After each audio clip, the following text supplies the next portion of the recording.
Okay, we are already on the last lesson of this unit. We're already there. So we've talked so far in this unit mostly about parallel lines. What we're going to do for this last lesson is talk about equations of parallel, perpendicular, and one new type of line as well. So just to review, parallel lines go the same direction and will never cross. They look something like this, right? Parallel. There's even little parallel lines in the word parallel, and that's how we can also remember what parallel means. Those two L's right there, those are parallel lines, right? Perpendicular lines cross at a 90-degree angle. So specifically, they have to cross at a right angle, nothing else, in order to be perpendicular. So this is a new term, so make sure you have this copied down. Coincidental. So this sounds like coincidence, right? Which means, oh, just what a coincidence that these two things happen at the same time. That's what coincidental lines are. They lie on top of each other. They actually are the same line. Sometimes the equations can look a little bit different, but I'm going to show you later that they actually end up being the same equation. So coincidental lines, they really are the same line. If we were to draw them, they'd end up lying on top of each other, basically. I'd go, there's one line and there's the other. So let's do a little refresher here. So we should remember from Algebra 1, the equation of a straight line. It is, let's see if you can recall this, equation of a straight line, so I can plot it on a graph, y equals mx plus b. So this is just to refresh our memory about what we're talking about here. When we're talking about these equations, we mean it's an equation I'd be able to put on a graph. So if you recall, m is what we call the slope of the line. And that tells us how steep it slants, if it's really steep or if it's kind of flat. B is the y-intercept, and that's where the line crosses the y-axis. So remember that when we write these equations, usually the y and the x stay put. You're going to see a number in place of m and a number in place of b, our slope and our y-intercept. So this is just to refresh. We're not actually going to be needing to graph these lines, thankfully, trying to keep it a little bit easier. But just to remember again how this works. Again, I have y equals mx plus b, right? So the equation of this graph, I'm going to have my slope, x, plus b. So I'm going to find the number that goes for m and for b. And again, this is just to refresh. We're not actually going to be needing to do this in class. So that slope is rise over run. So I'm going to count between these 2 points. I'm going to count the rise. So how far I go up, 1, 2, 3, 4, 5, 6. And then how far I go over, 1, 2, 3, 4, 5. So that is my slope. Rise 6, run 5, 6/5 is my slope. And then b is my y-intercept. And again, that just means where the line crosses the y-axis. And again, we have to look at the y value for that. So here's my y-axis. It crosses the y-axis right there. And it crosses it at 1, 2, 3. So this is the equation of this line. If we were to plot this in a calculator or Desmos or something, that's how it would look. So like I said, this is just to refresh our memories on what we're talking about. We're not going to have to graph the lines. So if you had forgotten a lot of that stuff, that's fine. We're just focusing on the equations rather than graphing. Okay, so a lot of copying you're going to have to do here. When we have two equations of lines, they're going to be given two, we can determine if they are parallel, perpendicular, coincidental, or none of these by looking at their slopes and their y-intercepts. So by looking at their m and b, yeah? Parallel lines, please copy this, have only the same slope, but specifically different y-intercepts. They need to have the same m's, but they also have to have different b's. They have to have different b's. Again, pause as needed to copy because I'm going to keep talking. So we have these two lines right here. Y equals 2x plus 1 and y equals 2x plus 3. These are parallel lines. Why? Because they have the same m, have the same slope of 2, but different y-intercepts, different b's. Same m, different b's. They have a 1 and a 3, right? Those are different. So that's why these lines would be parallel. If we plotted them on a graph, they would slant the exact same amount, and that's why they have to have the same slopes, because they need to slant the same way in order to be parallel. Let's look at perpendicular now. So perpendicular is kind of tricky, and we're going to learn a new word here. Perpendicular lines have opposite reciprocal slopes. And again, that's M, right? M is our slope. So you're like, well, opposite reciprocal, what is that? It's two things. Opposite means different signs. Signs meaning one's positive and one's negative. Reciprocal, you may have learned this in Algebra 1. You were actually supposed to learn this after spring break during closure, but we were closed. Means flip the fraction. So opposite, reciprocal, two words, two things. Different signs, flipped fraction. So an example real quick, and we're going to practice this anyways. So for example, the opposite reciprocal of 2/5 is, well, we need to flip the fraction. This is 2/5. So now it's 5/2.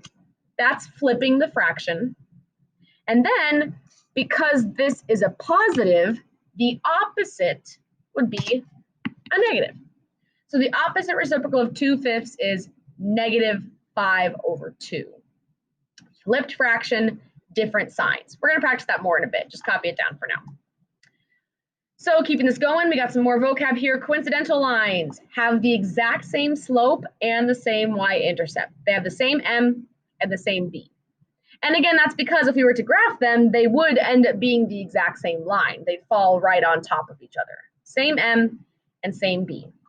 But sometimes it's not as easy to see. You're like, well, duh. If I see two equations that look the exact same, yeah, I'm going to know they're coincidental because it's copied, right? It's the exact same thing.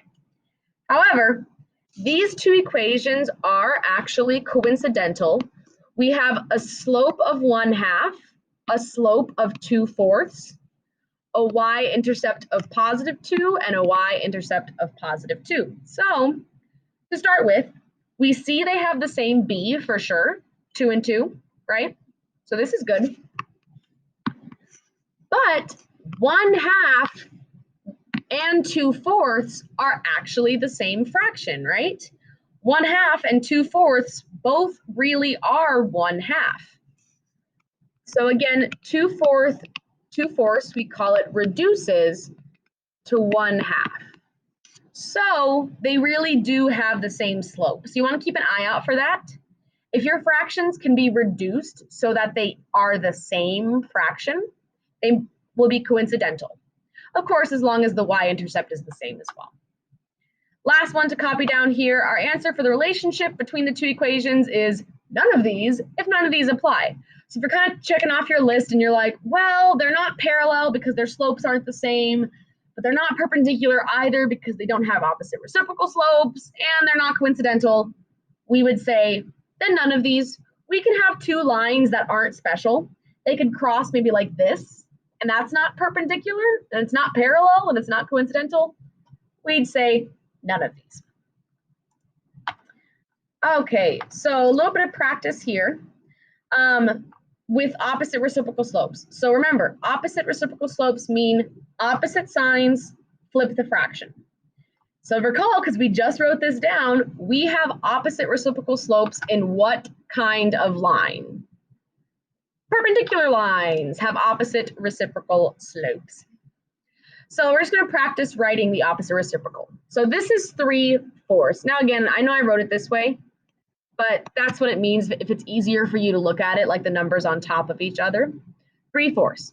So notice that this is a positive 3/4. So the opposite of a positive is a negative. And reciprocal, we're going to take these numbers and we're going to flip them. So 4 goes on top and 3 goes on bottom. So -4/3 is the opposite reciprocal because it has a different sign than 3/4, and we flip the fraction. Let's go ahead and look at B because this one's a little bit different. Now this is -5, and you're like, well, that's not a fraction, right? How am I supposed to flip it if it's not a fraction? It is actually a fraction. You should remember that any whole number, we can write it as a fraction by putting it over 1. right? -5 divided by 1 is still -5, and that's why we're allowed to write that. So take a second, and now that's our fraction, I'm going to give you a chance to think. We need to flip it and give it the opposite sign. Take a second to think. Okay, so we're going to flip it and give it the opposite sign. If this is a negative, the opposite sign is a positive. And again, we could just leave the positive off, but just so you're understanding, you have a negative and a positive. And if I have 5 over 1, now I have 1 over 5. So that is the opposite reciprocal. Last one we're going to try here. Now, again, this is 1. You're like, okay, once again, how am I going to do the opposite reciprocal of that? It's a whole number. Put it over 1. So we can write this as a fraction, 1 over 1. So again, I'm going to give you a second to think. We need to flip it and give it the opposite sign. Go ahead and try. Okay, so giving it the opposite sign, 1 over 1 is a positive. Therefore, I need to have a negative. And the reciprocal of 1 over 1 is 1 over 1. You're correct. So this is kind of an important thing to realize here. 1 and -1, they actually are opposite reciprocals. That only happens because it is 1. 5 and -5 are not opposite reciprocals, right? We just showed that. The opposite reciprocal of -5 would be a positive 1 over 5. Because flipping 1 over 1 is still 1 over 1, that's why 1 and -1 are actually opposite reciprocals. That only happens with 1. So now I'm going to have you guys try these and answer. Now that we're given two numbers, you want to say, okay, do they have opposite signs? Is it a flipped fraction? So go ahead, look at these two numbers. This is 2 over 5, and this is -5 over 2. Are they opposite, different signs, and reciprocals, flipped fraction? Yes, they are. One is positive, one is negative, 2 over 5 to 5 over 2. Those are opposite reciprocals. Now look at B, same thing. Are they opposites? Is one positive and one negative? And are they reciprocals, flip fractions? No, even though these are reciprocals, 4/3 and 3/4, they're both positive. These would not be perpendicular slopes because we need one to be negative and one to be positive. Okay, so this is the last thing we're going to do. All we're going to do here is look at these equations and determine parallel, perpendicular, coincidental, or none of these. So we need to look at the slope, the y-intercept, and kind of check off our list what we need. Let's look at the slope first. So for parallel, we're looking at our slopes, like we said, to start with. Are these slopes the same? No, they're definitely not the same. 8 and -1/8. So cannot be parallel. Immediately we see, oh, they have different slopes, can't be parallel. So let's try perpendicular next. Are these slopes opposite reciprocals? We have 8 and -1 over 8. Correct, hopefully. These are opposite reciprocal slopes. If I flip 8 over 1, I would get 1 over 8. And again, one is positive, one is negative. So because these are opposite reciprocal slopes, that's why this is perpendicular. Notice I did not yet care about the y-intercept because the y-intercept doesn't matter for perpendicular. I just need these slopes to be opposite reciprocals and then immediately they're perpendicular. Later, we may look at the y-intercepts if we get to a point where we need to. So I'm going to erase this now. Let's try the next one. So number 2, let's look at the slopes. I've got 2 and -2. Are these going to be parallel slopes, which mean they're the same? Nope, not parallel, because 2 and -2 are not the same number, right? Are they perpendicular? Are they opposite reciprocal slopes? No, they are not. Even though one is positive and one is negative, they're not reciprocals, right? 2 and 2 are not flipped fractions of each other, so these can't be perpendicular. Now, they also can't be coincidental because they're not the exact same line. 2x minus 2 and negative 2x plus 2, those are different equations. So this is an example where we reach the end and we go none of these. They don't have the same slope. They don't have opposite reciprocal slopes. Just a hint, if they don't have the same slope, they can't be coincidental. They could be parallel if they have the same slope, but again, they can't be coincidental if they don't have the same slope. Have to have the same slope and the same y-intercept. Okay, so the next one. So we're looking at the slopes first, always. Do we have the same slope, which would make it parallel? Yes. Now, I need to go back and rephrase what I just said. Same slope does not guarantee it's parallel, because not only do we have the same slope, but we need to have one other thing. Look back to your notes. What's the other thing we need in parallel lines? They have to have the same slope, but it's one more thing. They need to have different y-intercepts. And these do. This y-intercept is technically a 0, right? Plus 0, I could say. And this y-intercept is 8. So because not only do they have different slopes, but also different y-intercepts. Same m, different b. These are parallel. Remember, same slope could mean they're coincidental if they also have the same y-intercept. So last one to look at, 3, 6x minus 2, and then 2 fourths x minus 2. So to start with, what you want to recognize here is, oh, we do have the same y-intercept. We have the same b. Okay, let's look at the slopes here. We got 3, 6, and 2 fourths. What you want to recognize is I can reduce those, right? 3, 6 reduces to a smaller fraction, and so does 2 fourths. And they both reduce to 1/2. I could write both of these equations as 1/2 x minus 2 and 1/2 x minus 2.